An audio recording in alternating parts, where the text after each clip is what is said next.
This is a flagship building for the Government of Canada, and we were pulled in to integrate Indigenous art into some of the spaces. And we have so many incredible Indigenous stories about the sky.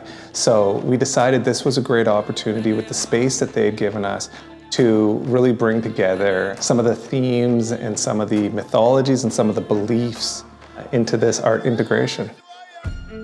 So we made 3 pieces of art. We did the beaver wars on a beaver pelt, sweetgrass door handles, and a 3-piece media tree made out of seal skin, leather, and beadwork. Well, I think it's important to preserve one's culture and also find other ways to express those stories of the ancients and our relatives long gone. It shows the connections that people don't see that we have with the earth, with nature, with the water, with the fire. You think about a project like this where you take all of these different artists. We've got beadworkers, woodworkers, painters, we've got weavers, all of these different artists working together to build something that is unified. Let's just talk about our artists for a second. We've got Tom Byers, who's considered one of the world's greatest birch bark canoe makers. He's a Métis man that lives in Northern Ontario. You see him just spend his time with the bark, and he uses the jack pine roots to hold everything together, and he's really able to craft these beautiful canoes. Picture it, it's 1988. I'm 35 years younger. I walked into this store called Pitt's House of Treasures, and there was a real birch bark canoe in there. I'd never seen one before in my life.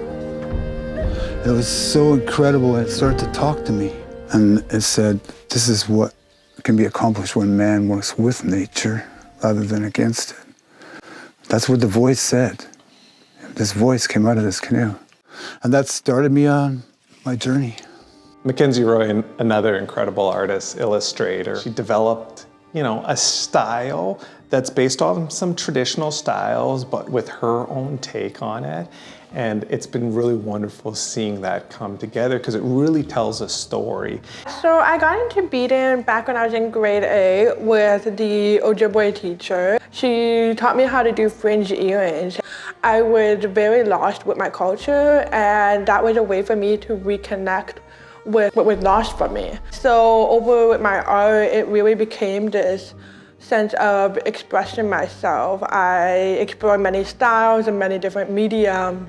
You can really see myself through the beadwork because there's always a little bumpy, which represents like my road in life. The pipe wall was an opportunity to take artwork and then display these important, predominant historical figures. Pipe wall is an interesting piece because not only is it art, it's also educational, and so it has form and function.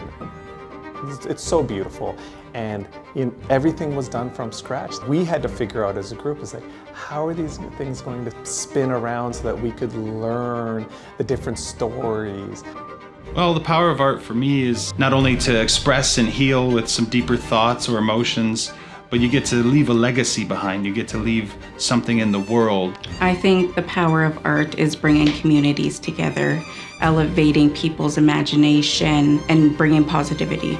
When I work on these projects and I work with artists, it's so key that the artist gets to express themselves. My goal with this project is to ensure that Indigenous art and culture is a major part of our public spaces.